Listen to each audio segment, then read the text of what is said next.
Welcome back to the Bourbon Note, everybody. Got a live show tonight. I have no plan, but we'll get into some whiskey-related content. Let's get into it.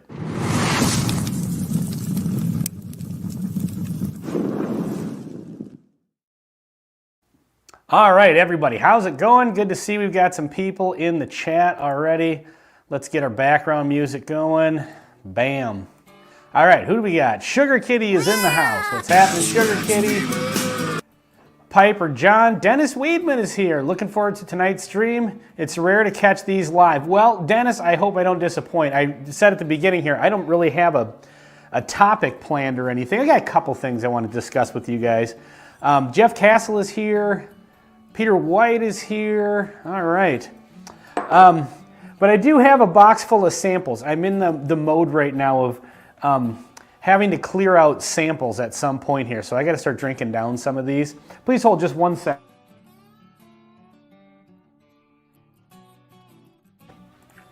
Okay. Anyway, yeah, so I've got some samples here. I've got a box. Let's get into one right now. Obnoxious sound live on the internet. What do we got?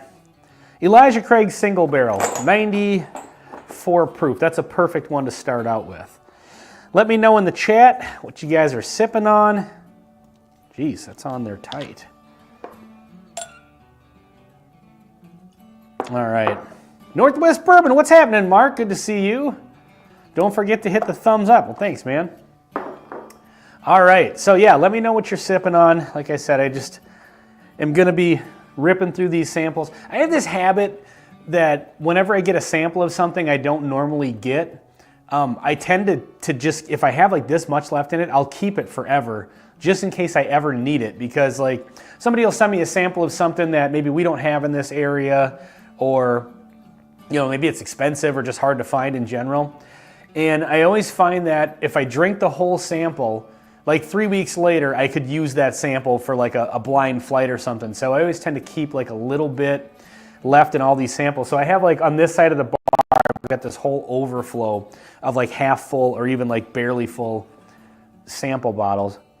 I tend to do that with bottles too, just with regular bourbon bottles, because that's the same thing happens. Like I'll have, some sort of a single barrel or something like that sitting around, and then, I want to do something like a batch versus barrel, and it's like, oh, I killed that bottle last week, and now, I don't want to go out and buy another one, but I want to make the video, so.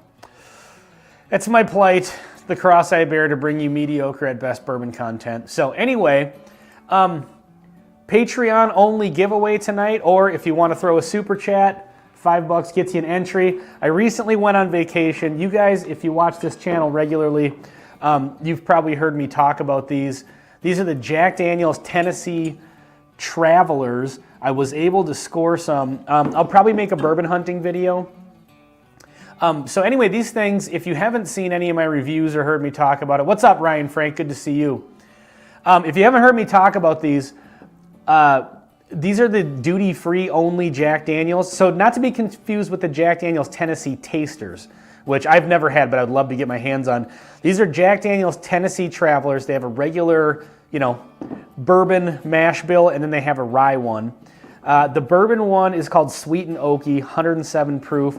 The rye one is called Bold and Spicy, 107 proof. I've reviewed the rye one before, and I've talked about this on tons of videos, tons of live streams. This thing is excellent. I don't know why Jack Daniel's doesn't just release this as a regular release. I had not had this until the Sweet and Oaky one until just recently. I went to Cozumel, Mexico, and I was able to score one in the duty free. I have tried it. It's really good. Review coming soon. So anyway, tonight's sample pack is going to be sort of a Jack Daniel's international travel or duty free only theme. I also have the Jack Daniel's single barrel bottled in bond. This is also a duty free only. So that's going to be the sample pack. Again, if you want to participate, throw $5 in the chat for a super chat for an entry. But yeah, these things are really good. So I'm excited for somebody else to try that. I've sent some of this Bold and Spicy rye out to other channels. Casey Meyer, cheers y'all. Good to see you, Casey Meyer. Hatfield Barbecue, Taylor's in the house. What's going on? I am back from vacation, so we'll get on that sample trade here, Taylor, soon. So anyway, yeah, in the Patreon drawing tonight or the Super Chat drawing, I'm always excited to hear feedback on people that have these because up until recently, I never saw anything about these bottles. When I first got the rye one a year ago, I went on looking for reviews, and I think there was one channel that had reviews of it for like 2 years ago, for 2 years previous to that. And now I've actually gone and checked again, and now there are actually some channels that have put some reviews out about these, and the response has been really good. Less Cash, More Mash did a review of the rye. They thought it was great. I sent a sample to Troy and Laura over at Baker Drinks, and Troy said they loved it. So yeah, whoever wins tonight's sample pack, that's going to be fun because, you know, these aren't bottles you can just go buy. I mean, you can go buy Jack Daniel's Bonded, and you can go buy Jack Daniel's Single Barrel. You can only get the Single Barrel bottled in bond from the duty free. So, all right, let's check in with the chat a little bit more here. Sugar Kitty holding it down. So Casey Meyer, are you new in the chat? I feel like I recognize your name, but I don't know. I always like it when there's new people in the chat. New in the chat. All right, cool. That's awesome. I always like it when there's new people around. All right, let's get into this Elijah Craig real quick. First bourbon of the evening, so, you know, I'm excited about that. Non-bike riding Dave Vogelsang is in the house. Cheers, non-bike riding Dave Vogelsang. Do I have the non-bike riding Dave? There we go. Bam. I'm just going to do this for the rest of the night, and I'll pretend I am non-bike riding Dave Vogelsang.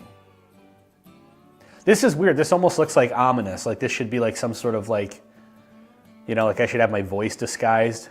This is giving me ideas. Anyway, cheers, Dave. Good to have you in the chat. Hangin' AZ is here. What's up, Hangin'?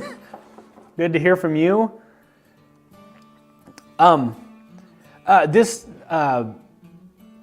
Elijah Craig sample is about the most normal sample I have in here. Like all these are ones that if I remember which bottles or samples I threw in there, most of these are ones that I can't usually get around here. They've been sent by other channels.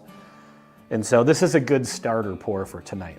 So one thing I do want to talk about tonight, thought about making a video about this, but I don't know. I don't know if I have the chops to just sit and ramble on a video and make it, like with a live stream, I can interact with you guys.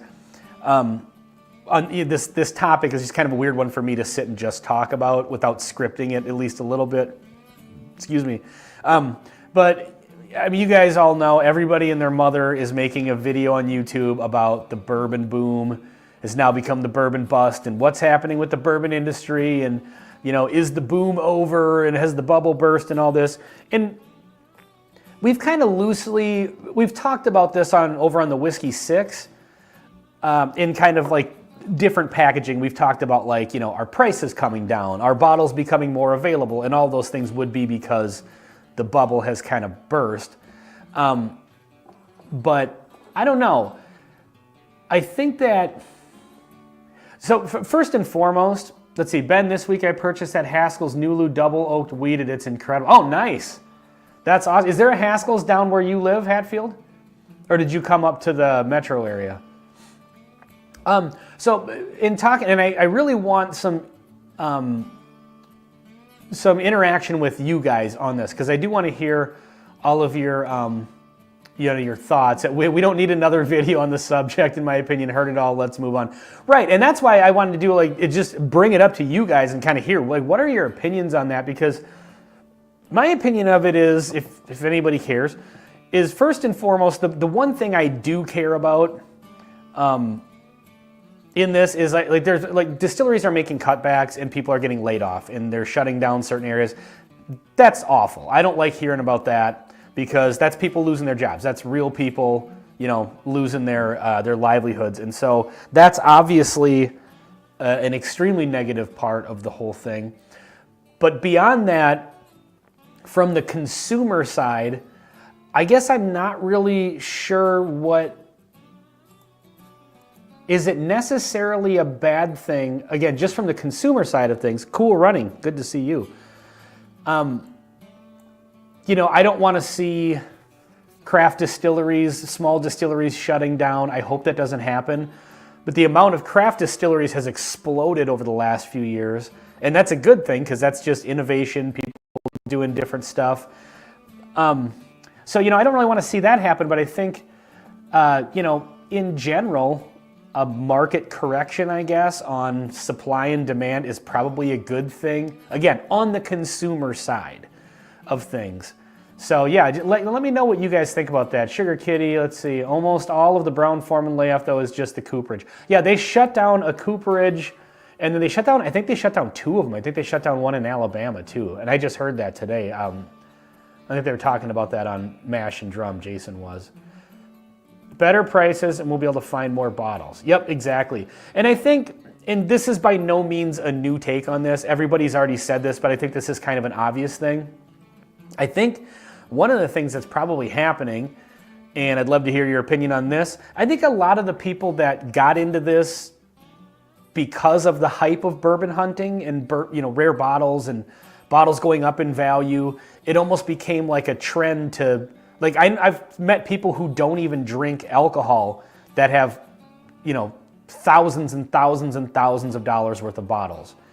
You know, and I guess I don't know if that was, you know, hey, I'm going to buy these because they're rare and I can get a hold of them. I'll be able to sell them for a profit someday, or keep them for 20 years and, you know, maybe they'll still be worth something. So, you know, I don't know. But I think maybe some of that has died down, and nothing against that, I guess, if that's what you want to do with your money. I think it's always unfortunate to see bottles not getting open and drank and shared, but there's also a big difference between mass market bottles and everyday ones. Not quite the whole story going around. What do you mean by the difference between mass market bottles and everyday ones?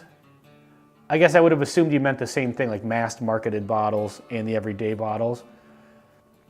Brown-Forman may have sold the Alabama cooperage to International Stave. Oh, okay. So hopefully those people don't lose their jobs. I mean, and again, you know, coming back to it, that's the real thing here that is the bummer about it, is if people are losing their jobs, that's horrible. Of course, I don't think anybody would wish for that to happen to somebody. But yeah, I think some of the collectors and some of the people, you know, people got into it during COVID. It really blew up. And, you know, I don't know. I think that's maybe going to change a little bit and maybe take some of the hype off. I mean, really good bottles are always going to be hard to find. Like BTAC, there's never going to be enough of that to go around to satisfy everybody who really wants a bottle. But I think maybe the collector and reseller and flipper market might kind of die down a little bit, and it will give people who aren't interested in drinking the bottle less incentive to go out and find those bottles, wait in line for those bottles if the secondary comes down on them because the supply gets a little bigger. And so I would like to see that happen. I don't know, is there anything you guys want to see actually happen from all this? I stay pretty budget for bottles for the most part. But yeah, 50. But $50 get, oh, but if $50 gets me a better bottle, I am with it. Okay, some of those, I think some of you have a little typo there hanging, and that's all right.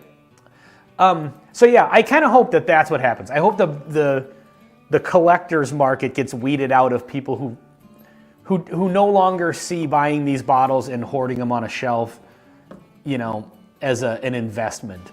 So that's my hopes and dreams for it. So I guess, you know, the other thing is too, like, I don't know, but like a lot of you guys that have commented on my videos, I mean, there's people in my audience that have been drinking bourbon since the 70s. Like, this is something new.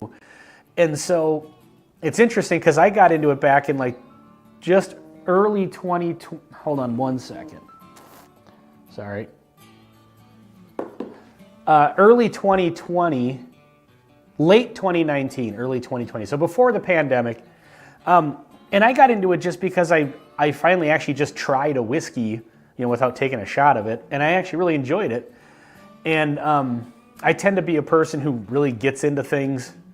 You know, if I like something, I get really interested. I want to learn about it and stuff like that. So I started reading up about whiskey and the making of it and all that. And I got really fascinated by it. Started watching channels like the Whiskey Vault. And on that channel, that's really the one I started with. And I would just watch episodes of it because I didn't know if I was into bourbon, Scotch, Irish. I didn't know the difference between any of them. So I watched that channel religiously, and they never really talked about allocated bottles. That just wasn't something that they discussed. And so when I finally kind of got into the whole whiskey thing, I had no idea that bourbon collecting, bourbon hunting, any of that was a thing. I just got into it because I nerd out on stuff when I get super interested in it. And so like I remember when I first got into it, there was some video I saw, and they I had like heard of stuff like Pappy Van Winkle, but I didn't really know. But I saw a video where they talk about making the poor man's Pappy, which is like Weller 12 and I think like Weller 107 or something like that. I don't know what the actual two bottles are, but Weller 12 is one of them, and I think it's another Weller.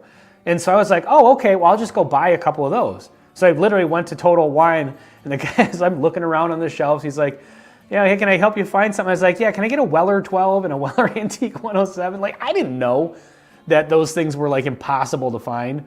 And then so I started learning about that. And I was like, oh, this is actually like a whole thing. And then that's how I started to learn about like bourbon hunting. But when I got into whiskey, that whole aspect of it wasn't a part of it. But I think some people saw that happen first, and that's what got them into whiskey. And then that's what maybe where the collector aspect comes in a little more, or maybe the bottle flipping for a profit or using it as an investment or something. Let's see, they're the old number 7 and Jim Beam White versus New Riff, Penelope versus BTAC and Parker's. These are different markets. Old number 7 is where the sales are hurt. Don't count on Jack Daniel's single barrel proof price going down. Okay, that's interesting. Don't count on secondary disappearing either. No, I'm definitely not assuming that that's going to disappear, but I wonder if maybe if people are not able to turn around, if the supply goes up a little bit on some things, like again, you're never going to, BTAC, there's never going to be enough supply. Pappy, there's never going to be enough supply. But I mean, some bottles, if somebody has to go out and wait in line and get into a lottery, wait overnight to get that one bottle of George T. Stagg at MSRP, and they used to be able to sell it for $2,000, now it's only selling for $1,000, that may cause some of those people to get out of the game. And that's what I'm kind of hoping for. Secondary still rampant on Facebook. Yeah, I know, it sucks. Well, the flipping sucks, so don't care about those sons of bitches. I'm with you, Hanging, for sure. Now, it's your bottle, it's your money, it's the other person's money. If they want to do that, fine. I mean, you're free to do that. I just think I don't like to see people being taken advantage of. And that's more on a liquor store side for me. Like when a liquor store pulls that nonsense, that's what really pisses me off. Somebody gets a hold of a bottle and somebody else says, hey, I really want that, let's make a gentleman's agreement. That's their business. But I really hate it when stores do it. All those lines aren't going down, those prices aren't going down. Yeah, again, Sugar Kitty, I don't think the Pappies and the BTACs and the stuff like that. But the secondary really started to trickle down to a lot of other, stuff that like even, there's stuff that maybe there wasn't so much a secondary for, but even just rare and hard to find, and even being even a little overpriced, like a 50 or $100 overpriced. I think those are going to start to come back to normal. Like the Four Roses single barrel store picks, like those were not a thing in Minnesota until like a year ago, and now they're all over the place. The Woodford batch proof, I don't know how they're going to continue that line if they don't bring the price down. I don't know about you guys, but those started showing up in Minnesota, and they are sitting on shelves collecting dust. Nobody is buying them. And because around here they're like 120 to 100. I saw it for 190, I think. At Total Wine, 190. Like the price has actually gone up in the last year at Total Wine, which I don't quite understand that. But that's one that I got to assume at some point they're going to have to do something, because I think people just don't want to pay that much money for what is nothing more than a cast strength Woodford, The only thing I see, especially in Alberta, is a lot of discounts, especially Scotch and good bottles. Okay. I wonder also if some of these more allocated ones will start showing up in duty-free shops, maybe even a little bit more. But even in duty-free shops, they still price gouge. I've seen Blanton's at the duty free for 160 bucks. And again, that's like, I don't know why duty free shops are even legally allowed to do that. Last weekend, I saw liter bottles of Weller 12 for 190 at the duty free, a whole shelf full of them. At least it was a liter bottle. I didn't even know they made liter bottles of that. So anyway, yeah, interested in you guys' opinion on all this stuff. It's just, you know, it's kind of one of those things where it's like everybody's talking about it right now and people are writing articles about it, and it's an interesting subject, but at the same time, it's like, I'm not doing this because of the trend of it. As long as you guys keep showing up, I'll keep showing up, you know, and I think all you guys are genuinely, you know, bourbon enthusiasts, and so, you know, I don't really care if the boom kind of slows production, again, other than how it affects people job-wise. I don't want to see that happen. Don't count on it. If the Four Roses goes down, it's only because of 3 new single barrels. Otherwise, the stuff you want isn't going anywhere. That's good. Yeah, the 3 new single barrels I'm interested in. Has anybody tried those, by the way? And are those... So that's just to highlight the 3 different recipes. So are those released at 100 proof? I haven't done a whole lot of research on these. I just saw something about them. Are they 100 proof like the regular single barrels are? We're starting to see case stocks of each Taylor small batch in bottle shops and grocery stores in southern. Okay, good. That's awesome. Are they selling them for MSRP, Dennis? Let's see. I got to go full screen to read this.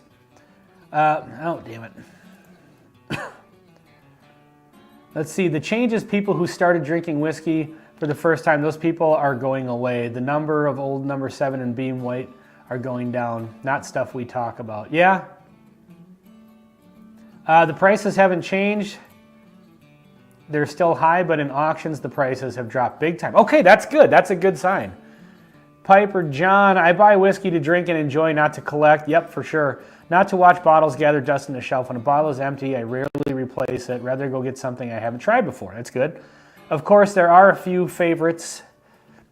Always keep on hand. That I always keep on hand. Then I always have a bottle of Chivas Regal on my shelf because it's one of my friends I've known since 1977 drinks Chivas and nothing but. Oh, nice. You keep that when you got the friend over. That's cool. European and Scotch bottles auctions are not here. Oh, Sugar Kid, you're responding to Cool Runnings. Okay. Well, that's good because you know what I've always said what I would like to see as far as, you know, being able to get a hold of stuff. I would like to see just like in Minnesota, like we cannot get Eagle Rare. I mean, we can. I shouldn't say we cannot. But you can't just go buy it. And in a lot of places, you can't just go buy it. Some places you can. But like, I like Eagle Rare. You know, for under $50, I really do. That's like one of my favorite 90 proof bourbons. And I wish I could just go get that. So I wish just bottles like that. I'm not looking for more Pappy Van Winkle or more, you know, whatever. But like E.H. Taylor Small Batch, I genuinely like that bourbon. I wish I could just go buy a bottle of that. And it's not that it's super fancy or anything. It's just, I just think it's genuinely good, 100 proof, $50 bourbon. And so that's what I would really like to see is just more availability of those, you know, like the Pappy Van Winkles and stuff. I get it. Those are in short supply. They're higher aged. But some of those basic products, and maybe we'll see that because I know Buffalo Trace, you know, has doubled their operation. And so, excuse me, I'd love to see that. And I'd also love to see Antique 107. I know I'm rattling off Buffalo Trace products here, but I'd love to see that on the shelf available. So if they could just boost production on that, you know. Buffalo Trace did double production, so you might see more Eagle Rare on the shelf. Yeah, that's what I'm hoping. I'm just hoping that they at least started boosting production on that a while ago because, you know, 10 years, so. Yeah, that's the other thing. I mean, if you're a whiskey producer, that's got to suck because you're in the middle of this huge demand and everybody's, you know, you're running out of stock, so you double your production, but your product's not available until the whole bubble crashes, so. You want more Eagle Rare, buy Benchmark. That game isn't changing. I would not compare Eagle Rare to Benchmark. I'm guessing that means you're not an Eagle Rare fan, Sugar Kitty? Yeah, I'm not a benchmark. I do like the extended lineup of benchmark. I'm pointing like you guys can't see it. It's right there. Like I like the benchmark foolproof and the bonded. Those are good. The single barrel's all right. I didn't like the top floor. The small batch I haven't had in forever. So, you know what? Actually, why don't we do that? Let's have a little benchmark small batch since you brought it up, Sugar Kitty. But I don't think I could replace Eagle Rare with that.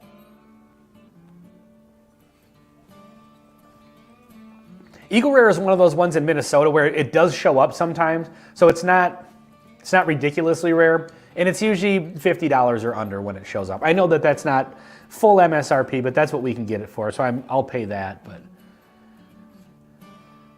Pappy Van Winkle 15 used to go for $1,500 in auctions.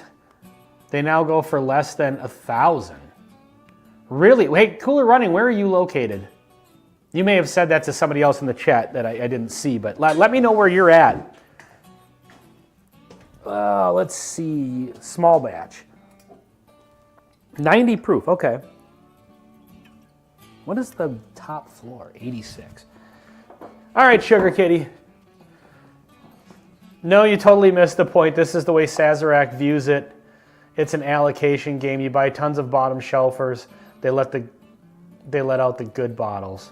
Oh, yeah. Oh, I know what you mean, Sugar. Like at a liquor store, buy a bunch of benchmarks so they sell more. Okay, yep. No, I totally understand that now. You're right. I did miss the point of that. But I do get that, if that's what you're talking about, because I have been told by liquor stores, you know, they have to sell. Around here, it's Fireball. That's the one I always hear about. They have to sell X amount of Fireball, and then they can get, you know, they can get some of the other allocated stuff. So I do know what you mean, Sugar Kitty, if that's what you're talking about. Which is a good reference, actually. Northern Ireland, okay, awesome. Cool, that's awesome. What time is it over there? What is that, like from Minneapolis, like 6 hours, I think it is? Are you an hour before London? I think London was 6 hours. Was seeing Rock Hill Farms for $350 on secondary for a while. Saw it last week for $200. Okay, cool. Yeah, I mean, I think Sugar Kitty's right. I don't think you're going to see the BTAC stuff go down in price probably anytime soon. But it's good to see some of these lower tier that should be just regular offerings coming down. And I know a lot of these bottles we're talking about are, excuse me, hiccups tonight, Buffalo Trace, but you know, there's plenty of other ones. Okay. Wow. You're up late. So yeah, it is 6 hours ahead. Fireball, Wheatley Vodka, yes, that's the whole point. Yep, exactly, because I'm assuming Fireball is under Sazerac. I wasn't sure if that was coming from them or if it was just the distributors, Sugar Kitty, because I've been told by some people that like just their liquor distributors, they'll hoard that stuff at the warehouse, the local, you know, warehouse, and you buy X amount, and but that probably does come down maybe from, they turn around and say, hey, look at how much we sold. They tell Sazerac that, and they get more allocations. Pappy Van Winkle still sells for more than Bora or Port Ellen in Ontario. Okay. Let's get into this. Did I get the small batch right? Yeah, small batch.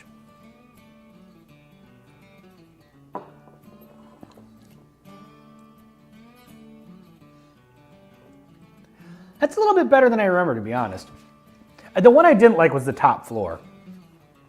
Sugar Kitty, yeah, but remember Eagle Rare and E.H. Taylor and others are treated the same as BTAC. That's the whole problem. Yes, that's kind of what I'm talking about, Sugar Kitty. I agree with that. That's what I was saying. Like, I just want to see like those bottles that are good quality whiskeys at like a $50 price point, just to have the option of being able to just go pick one up once in a while. You know, I think that would be, yeah, I just like that because I do genuinely like some of those bottles. Oh, by the way, has anybody had any of these? Does the Jack Daniel's Bold and Spicy or the Jack Daniel's Sweet and Oaky Tennessee Travelers, not Tennessee Tasters, Tennessee Travelers. I'm really interested to hear if anybody's had either one of those. This is the Patreon giveaway tonight. What's up, Brian? Cheers. Brian from Bourbon School is in the house. Brian, I was watching your video today of the... if you're not subscribed to Bourbon School, go check out Bourbon School. Great people, great channel. Sorry I'm late. Brian the teacher is tardy to the party. No, Brian, I was watching your video earlier today about the brands you're looking for in 2025. And you got like one or two into it, and I was literally just thinking in my head, it's like, what was that one from South Dakota that he liked so much? And then you said it, and it was something like some farmer. I can't remember what it is now. Black beard. I don't know what it is. Brian, put it in the chat. I do have my in-laws go to South Dakota quite frequently down to Sioux Falls. I wonder if they'd be able to stop into a liquor store and be on the lookout.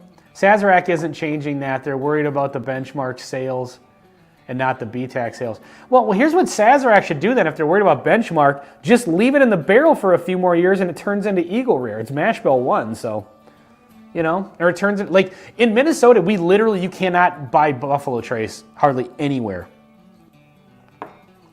Like, Buffalo Trace is an allocated bourbon in Minnesota, it's so stupid. It'll show up at my local store once in a while for like $30.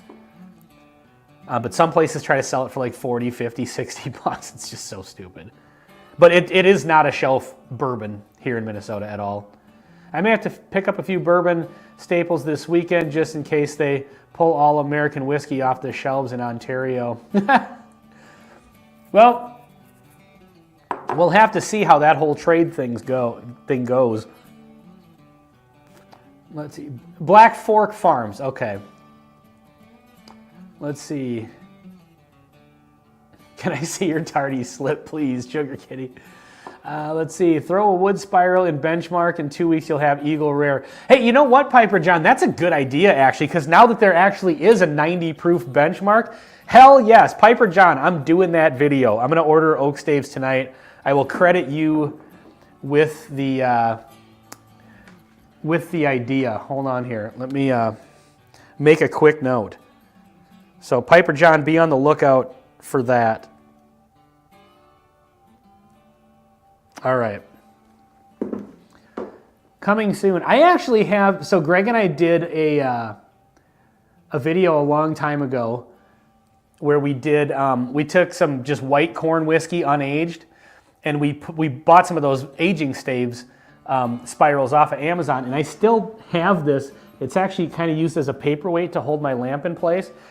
This is a bottle of Georgia Moon. This was white whiskey when I put this in here. I think they say these spirals are only good for like 2 weeks, and then they eventually just, you know, that's about it. You're not going to get much more out of them. But this has been in here for about 2.5 years. Maybe I should try some of this tonight. And then we threw, where the hell is it? Here we go. We threw one into a regular bottle of Evan Williams Black Label, and the stave is still in there. So, you know what? Maybe I'll try one of those tonight. Although, I don't know. It's been in there for an awful long time. I hope those staves don't have chemicals in them or something. Let's see. Bourbon School. Brian, I threw an oak spiral in a very youthful Texas whiskey that shall remain nameless, and it was still really bad. Yeah, that's the problem with Texas whiskey, is it's just, you know, it's just really bad. Nah. Not for me. F***ing not for me. There's something in that tastes like shit. So, yeah, it's, but although the problem is I can't really say that anymore because the Still Austin Cask Strength single barrel picks I've had were actually really good. And, you know, Rebecca Creek was really good. Although, that is MGP juice aged in Texas. So I will say that. Evan Williams Double. Hey, there you go, Sugar Kitty. We created a new brand here. I will say, I do remember when we did that video, it did kind of boost the flavor profile of the Evan Williams a little bit, which was nice. That being said, Evan Williams Black Label, for an 86 proof 4-year bourbon, it's not that bad. In a pinch, you know, if it's all they have, if it's between that and Texas whiskey, I'm drinking that, for sure. But that's just me. What else was I going to run by you guys? Let's see. I take exception to that. Drinking Balcones True Blue cast strength store pick right now. I have heard that the Balcones True Blue, because is that a corn whiskey, Piper John? I have wanted to try that, and there was back in the day when I first tried mellow corn. I got super into it. I haven't had mellow corn in a while, but I've always liked mellow corn. I was watching a review, and I think it was actually on the Whiskey Vault, and they were talking about that, and they kind of compared it to the Balcones. I think it was the True Blue, because it's like a blue corn whiskey or something like that, and that made me curious to try it. And then I had never had Texas whiskey before, and then every Texas whiskey I tried after that, I just hated, and so I never wanted to throw down the money for the bottle. Yes, I'll send you a sample. I'd appreciate that, Piper John. That'd be awesome. Brian says it's definitely a good one. The True Blue finish in Cabernet is amazing. Okay. Thomas Anderson loves Texas whiskey.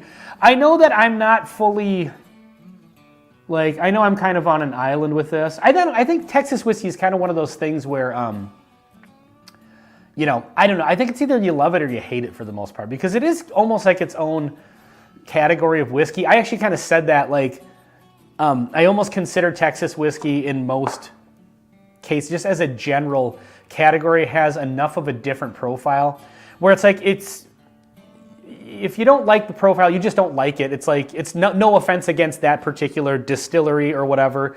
It's kind of like, I like bourbon, I don't like scotch, or I like scotch, I don't like Irish whiskey. I think Texas whiskey is enough of its own thing where to me, I consider it its own category almost. Let's see, who do we miss here? Rose Sankar, I don't know if I got that right. Rose says, good evening, everyone. Sipping on Canadian Club 18-year rye. Ajax, Ontario, California. Is it CA? Yeah, California. Cheers. Nice. Canadian Club 18-year. Still Austin Blue Corn, something completely different. So Still Austin's Blue Corn is very different than the Balcones. Because I will say, I know I just said Texas whiskey as a whole, not any particular brand, but I have not been a fan of Balcones in particular. That's the one I probably like the least. I hated Texas whiskey until I discovered Still Austin, some really good stuff. Yeah, that was the one that was the first one I liked, Dennis, is the Still Austin cast strength.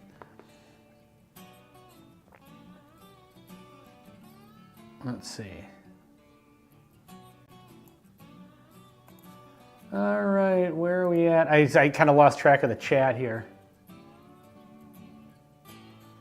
Oh, okay. So, Brian, there was a CA behind it, but the CA went miniature. And so I was like, is that supposed to be a state abbreviation or, I don't know. There's a Vancouver, Washington. Let's see. The only one that's been 100% missed for me is Garrison Brothers. Yeah, the only one from Garrison Brothers I even remotely liked was the Balmoral, but that's like $230, and it's just. I have the CC 1816 proof in the glass as well. Wow, drank a lot of Canadian Club tonight. Ontario is in the house, fully represented. Let's see. All right, I think I'm fairly caught up. Bourbon School. Garrison tried his Cowboy Bourbon. It was very good, but not paying the $200. Yeah, Piper John, I've heard that one's actually decent. But yeah, I think Garrison Brothers, to be honest, I'm not really a fan of their whiskey.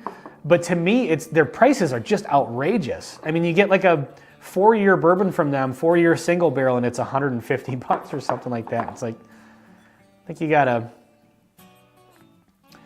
Oh, the CA as an emoji shows up as the Canadian flag. Oh, okay. It showed up as like a miniature CA.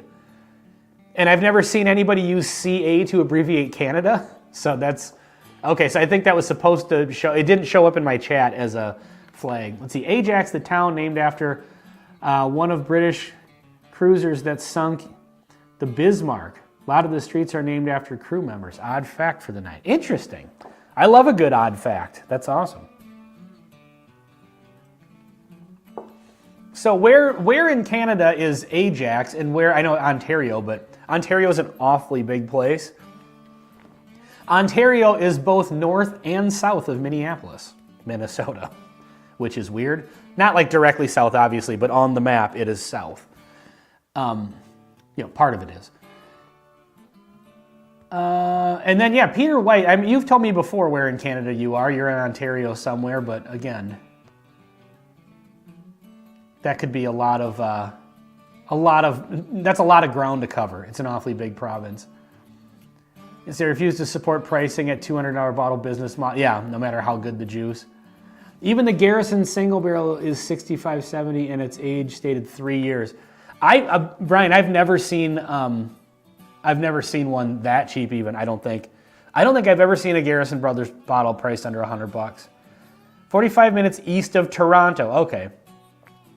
All right, that's cool. We got Ireland. We've got Canada. If Chris Tatz shows up, we'll have Australia. I'm just fully representing all over the world here. All right, I'm going to let whoever... small batch. I'm used to saying SB is single barrel. Okay, I got you, Brian. Ajax is about an hour and a half from me in Hamilton. Oh, that's right, you are in Hamilton. Okay. Okay, I'm going to let whoever answers this in the chat first. Do I go to the Georgia Moon and Evan Williams or to the mystery sample box? Not to steal from Bourbon School, but I said at the beginning I'm trying to get rid of some samples here, so I put a bunch in a box. And so whoever answers first, box or stave, hit me with the request here. I'll let you guys decide because I can't make up my mind as to what I want to do here. Especially when Still Austin cast strength is 50 and goes on sale for 45 every month around me. Yeah, for sure. That's the thing. Like I don't know how Garrison Brothers. Josh Fisher says box, and so does Sugar Kitty. Everybody's saying sample. So, Josh Fisher, welcome to the chat. Ryan Frank, I'll repeat my question due to all the posts. Yeah, Ryan, I'm having a hard time keeping up with it because I'll be reading one and then it'll disappear here. So is there two separate bourbons that you think taste exactly the same? Yeah. And it's got me a lot of hate mail. Wild Turkey 70th and Wild Turkey 101. Before you guys all start commenting, hello from Minnesota. Well, hello from Minnesota as well, Josh Fisher. Where in Minnesota are you? I have made my way through that bottle of Wild Turkey 70th. I think I want to redo that comparison because that's one where, in particular, I am 100% completely alone on. I have not heard anybody who agrees with me, and I did do that in a flight with another Wild Turkey product. So Ridgefield, all right. So I think I'm going to try the Wild Turkey 70th against the 101 again because it's just going to be one of those videos where, like, am I just wrong about this? So before you send hate mail. Okay, digging through here. And I've got, I think Steve Joes might have sent me this. Whitmire's Specs Pick, barrel proof, uncut, unfiltered, 110.7. I don't know what any of that means. Can't tell the difference between 101s. You need to visit Brian and go back to Bourbon School.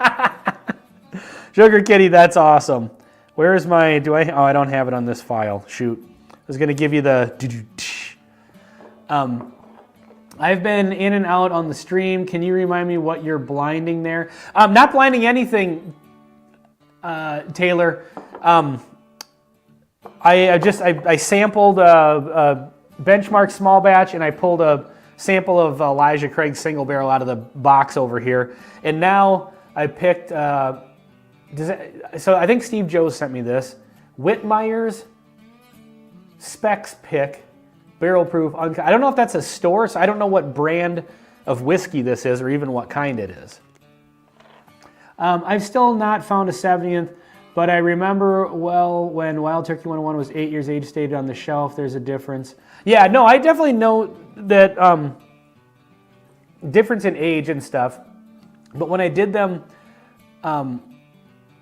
that's from Texas. Okay, thanks, Josh. Whitmire. So is Whitmire's a distillery? and Specs is the store. Piper John, send me an email.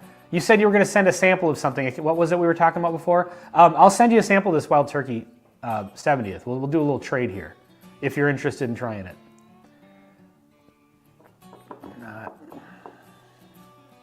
Okay. So Whitmeyer's.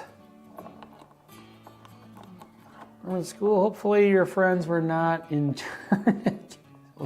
Yep, it's a distillery. Okay. All right, sounds good, Piper John. Send me your address because I don't know if I've sent you any the Patreon drawing samples, but yeah, send me your address in an email, and yeah, I'll hook you up. I hope my question doesn't get you into any heat from the professionals in the chat. Oh yeah, so getting back to Ryan's question, you guys, do you have anything that you think tastes exactly the same?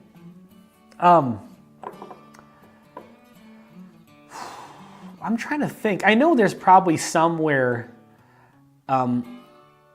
you have, but I'll send it. Okay, well, I can look it up. But yeah, send it anyway, because then I don't have to go back into emails and look it up, if you don't mind, John. I'm trying to think. Bourbons that I think taste exactly the same. I know we've done videos in the past where we've compared, you know, like a release of this versus that, and can't really tell. Oh, I know bourbons that taste exactly the same.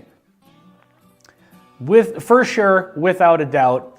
A bourbon that is brand new and a bourbon that has had the neck pour poured out of it for 3 weeks. Tastes exactly the same. I will die on that hill. Oh, you have one of the rocks glasses and coaster. Okay, that's old school. I like it. This smells, so this is Texas whiskey. It smells malty. What kind of whiskey does Whitmeyer's make? Is that like a, it smells, there's something weird about this. Not necessarily in a bad way, but it smells kind of malty and fruity.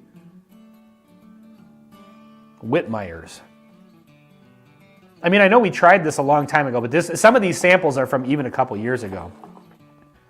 Let's have a, let's see. I remember the 101 being bitter after drinking the 70th, but whenever I have it on its own, it's never that bitter. Okay, interesting. Malted is one of the common ones. Okay. I would assume that's what I've got in the glass here, because this very much tastes or smells single malty.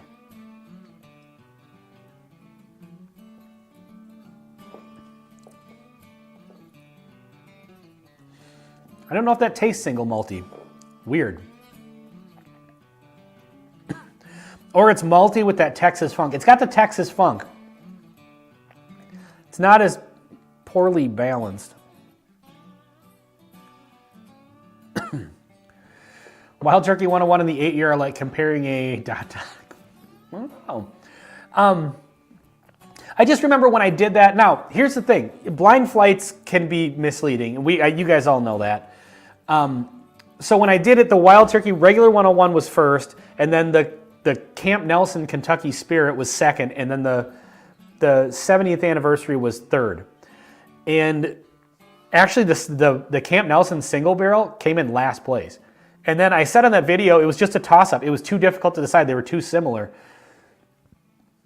But I had a pour of it the other night, and it just, I don't know if it was just that night, and I love Wild Turkey 101, and I love the 70th anniversary. It's just that in that blind, I couldn't really, I don't know, it just didn't stand out as much as I maybe was thinking it would. Maybe I was just looking for a bigger difference and didn't find it. But I had a pour of that the other night, and it was just great. And I was like, man, this, if I had to guess just going off of memory, this is better than Wild Turkey 101. And so now that's why I think I got to redo that flight. Let's see. I had a sample recently of Wild Turkey 101 Austin Nichols and found it a little better than the regular 101. Okay, interesting.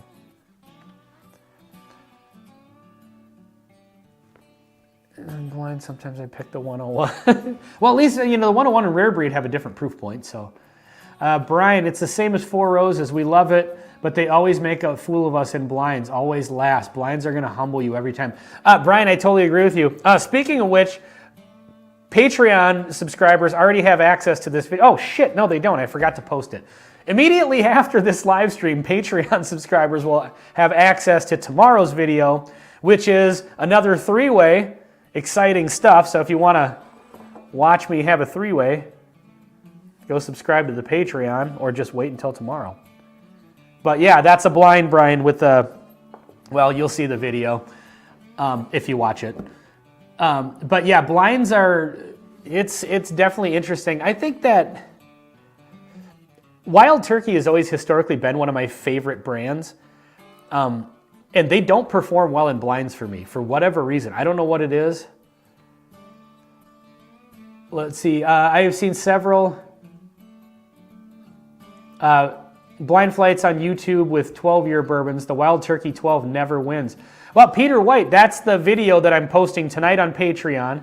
And then tomorrow, it's actually a 12-year three-way blind. So it's Weller 12, Knob Creek 12, and 1792 12. So check that out tomorrow. But yeah, Wild Turkey historically, for both Greg and I are both big Wild Turkey fans. And it just, for whatever reason, it has not done well in blinds. Brown-Forman typically does well for me in blinds as the self-proclaimed Brown-Forman truffle pig. And Brown-Forman, like when I say Brown-Forman, I really mean Old Forester in particular. I'm usually able to pick that one out. Not so much maybe the 130 proofers, but the general products, I'm usually pretty good at picking out an Old Forester or a Maker's Mark, because I think they have enough of a unique profile. But yeah, blinds are something else. But that being said, Old Forester products, Brown-Forman in general, but really Old Forester, like early times bottled in bond, always just kills it in blinds for me, and it's one of my favorite brands. Greg historically did not like that brand, and it always did well in blinds for him. So kind of the opposite of, like, you know, your favorite brand not doing well in a brand that you at one point didn't really like, but he kind of grew to like that brand, Old Forester in particular, just from doing blinds, and they always ended up in the top one or two. I can believe that. I do think the 101 is better at 8 years than the current 6 to 8 blends, but with Wild Turkey, I don't think age necessarily makes it better.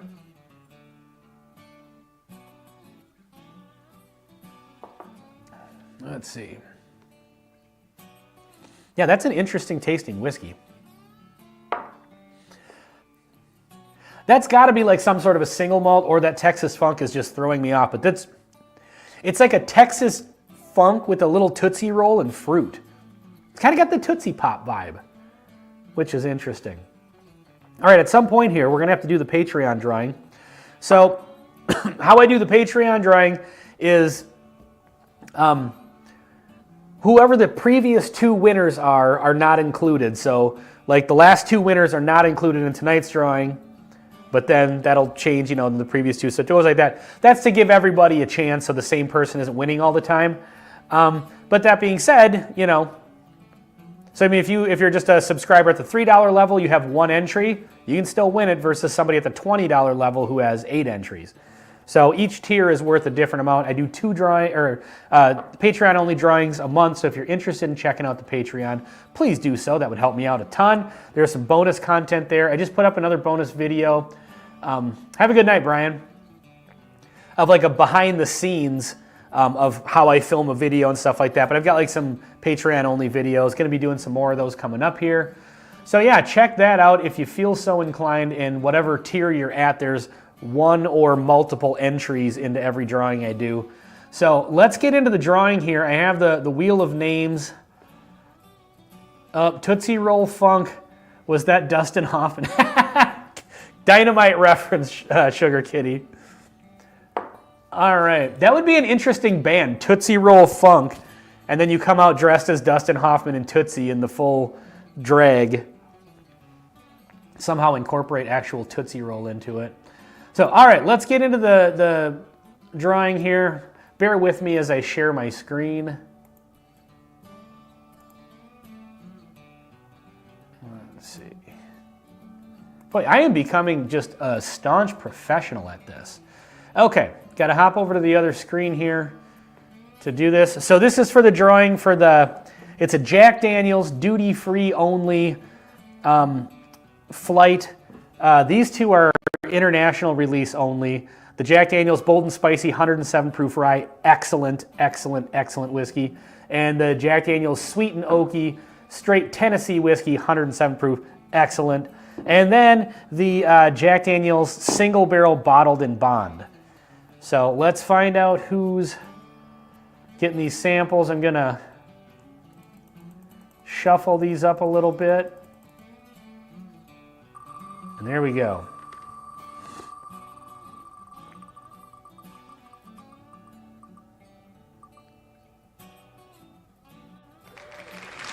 Steven Scone. All right, Steven. Shelf Sippers. Go subscribe to Shelf Sippers, by the way. If I didn't say that before, I saw Steven Scone in the chat. Mike Bellin. Hey, yo, I finally got a new account. Did you get put in YouTube jail? Good to see you, Mike. All right, Steven Scone at Shelf Sippers. If anybody wants to drop a link to Shelf Sippers, Bourbon School, anybody else who was in the chat tonight, anybody who has a channel. And by the way, if you're watching this and you do have it, if you're watching in the live chat and you have a channel, feel free to plug your channel in the chat. Go ahead, say, hey, I'm so-and-so, I have a channel called this, and we'll get some links up there. Always like to, let me get rid of this. I always like to promote other channels, so I don't know if anybody in that's watching that's not already commented has a channel, but please feel free to do so. So anyway, Steven, if you're still here, I would love to see you do reviews of all three of these. Looking forward to getting these out to you. Send me an email with your address, and I will get these out to you. Mike Bellin lost my email, and Mikey Likey Whiskey was attached to the account. They won't give it back. Oh, well, that sucks. Yeah, I was kind of wondering when I saw Mike Bellin. I was like, oh, you should go to Mikey Likey Whiskey. So, well, Mikey Likey Whiskey, it's good to have you back in the chat. I am getting ready to get out of here. So, Steven, if you're not watching right now, well, if you are watching, if you're not watching, you're not going to see this. So, I'll send you a message on Patreon. For those of you that are Patreon subscribers, immediately when I get off of here, I'm going to post tomorrow's video tonight. It's a three-way blind 12-year Weller 12 versus 1792 12 versus Knob Creek 12. So looking forward to getting your thoughts on that. So anyway, well, folks, thank you guys very, very much for joining the chat. Thank you to the Patreon subscribers. Congratulations, Steven Scone, on winning the Tennessee duty-free only, the Tennessee Jack Daniel's Tennessee Rye Tennessee Whiskey duty-free only flight. Good night, Rose. Piper John, Knob Creek for the win. Well, I'll post the video in a couple minutes here, John, and you can check out the results on that. So yeah, everybody have a great night. Lost the Patreon login too. Remember to not let attached email account lapse. Oh, okay. So, Mike, does that mean that you don't have any way of ending your subscription? I just own you forever then, or? Just let me know. So yeah, Mike, if you need to do anything with your Patreon, just don't hesitate to send me a message. So, but anyway, appreciate you guys. It's like I said last time, all of you ride or die folks in the chat that always show up, make these live streams fun for me. So anyway, you guys, I hope you. I do, Mike. Okay, well, I tell you what, I'll give you an out if you ever need one. Don't hesitate. Just let me know. It won't be awkward. It won't be like a breakup. Let's see. I'm your slave for life. Yeah, you know, I mean, I do have the option. If I turn completely diabolical, you know, I'll go that route and just hang on to you forever here. But so anyway, guys, yeah, Patreon members, go check out the video tonight. Rest of you guys, it'll be posted tomorrow morning. Thank you guys very, very much for joining the chat. Everybody have a great night. We'll see you on the next one.